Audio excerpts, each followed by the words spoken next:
Everywhere we look today, we see two realities: wealth, happiness, opportunity, and affluence for the majority of white people, and misery, poverty, hopelessness, and police containment, terror, brutality, and murder for African people inside the U.S. and around the world, as well as oppressed peoples everywhere. We are looking at what Obama calls a, quote, post-racial America, which is an absurd notion. As everyone with eyes can see, these conditions are not the result of racism. This is colonialism, pure and simple, right in our own backyards. Even as Obama is escalating the wars around the world, he is intensifying the war against African people right here. Recognizing this challenges us to look at the world through the eyes of African and other oppressed peoples who are struggling for national liberation inside this country and around the world, to overturn these colonial conditions and build a society based on justice and liberation for all peoples. The understandings put forth in this video are based on the theory of African internationalism, developed by Chairman Omala Yeshitela, Chairman of the African Socialist International and founder of the Uhuru movement. This is a call to white people to look at this reality and take a stand. We see these contradictions everywhere around us, and to participate in solving these problems, we must work under the leadership of the organized resistance of African working people, represented by the African People's Socialist Party and the entire Uhuru movement. And the UhuruSolidarity movement is our organization. The U.S. is escalating colonial wars of occupation around the world. The colonial wars include covert wars throughout the world and the development of AFRICOM, the U.S. African Command. The United States and Europe are built on wars, slavery, genocide, and colonialism, with stolen land from the indigenous peoples of North and South America, the stolen resources from Africa, and the stolen labor of African people. The African community in the U.S. is under constant lockdown, experiencing conditions of war similar to Palestine.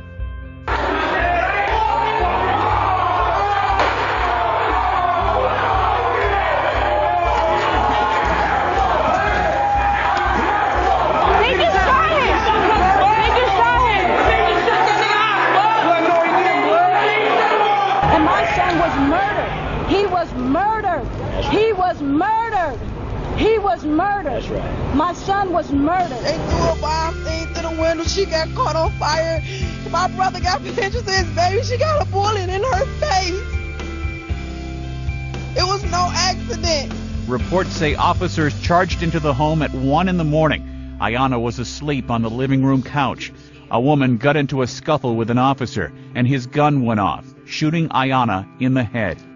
In the U.S., in Africa, and around the world, African people are one people. My meeting Chairman Omala Yeshitela has, fueled my commitment and my determination to fight for the freedom and unification of Africa and African people everywhere. So I learned that Africans from all over the world are fighting for freedom, and that we are not alone in the struggle. We recognize that the problems facing African people around the world are due to colonialism, not because of racism. Racism is simply the ideas in the heads of white people. Unlearning racism will not change the conditions of African people one bit.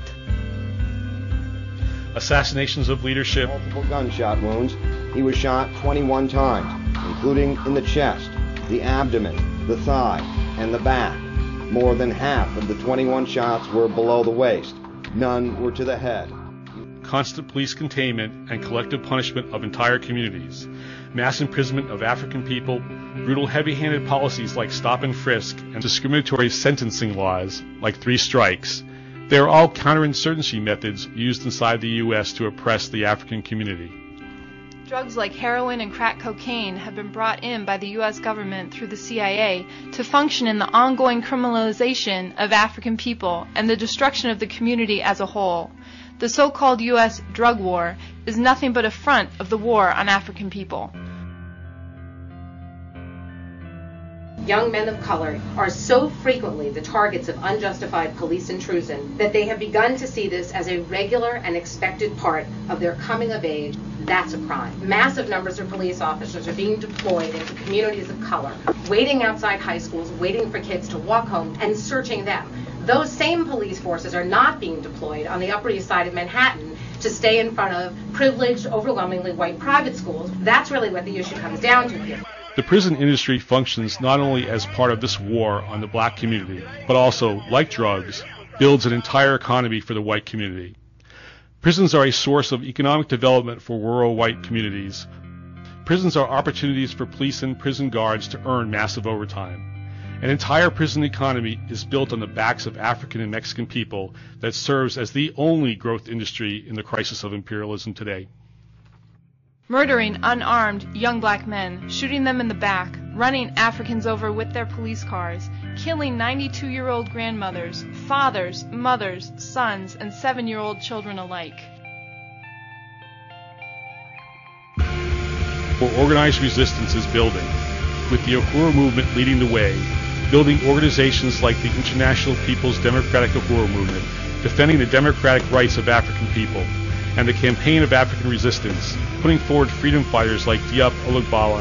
When we look at all the attacks that are being made on our communities right now, in the form of numbers of murders of young Africans, in the form of economic estranglement and starvation of our community, when we see your same administration, your chief right there, as DA Lynn Abraham, who has never ever indicted any cop for murdering African people in cold blood.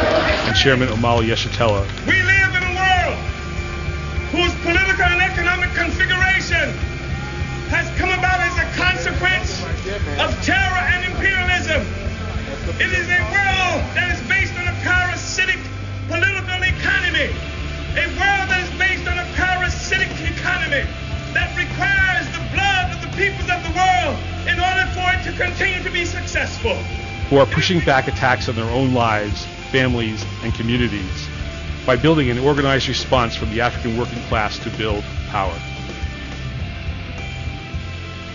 The struggle for democratic rights for the African community inside the U.S. is part of the worldwide struggle for African liberation, and the African People's Socialist Party is building in Sierra Leone, West Africa, Kenya, South Africa, England, Germany, Belgium, France, the Caribbean, Venezuela, Colombia, and around the world to come under the single organization of the revolutionary African working class, the African Socialist International.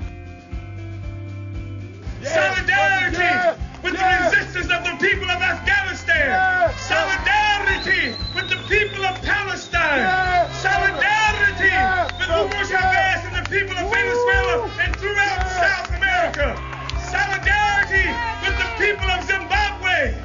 Solidarity with the people of Mexico and all of the oppressed and colonized people right here inside the United States as well.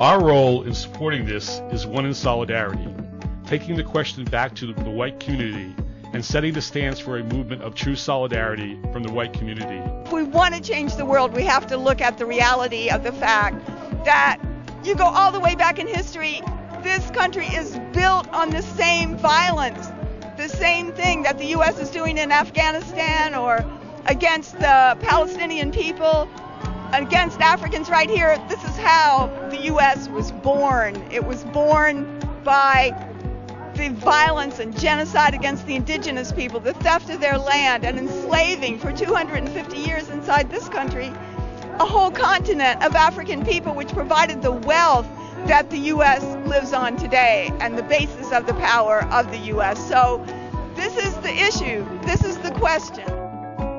Demanding economic development, social justice, and reparations.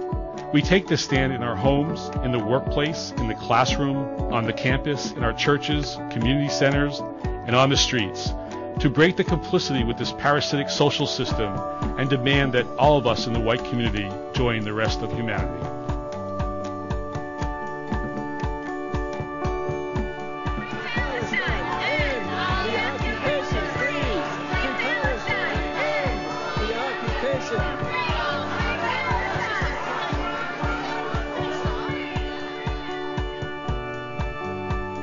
And you can be part of this exciting movement. Join us in building a new world.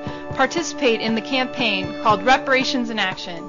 Organize a fundraiser in your community. Hold a house event. Build a benefit concert, a bake sale, a flea market, or any other creative way of raising resources where you live.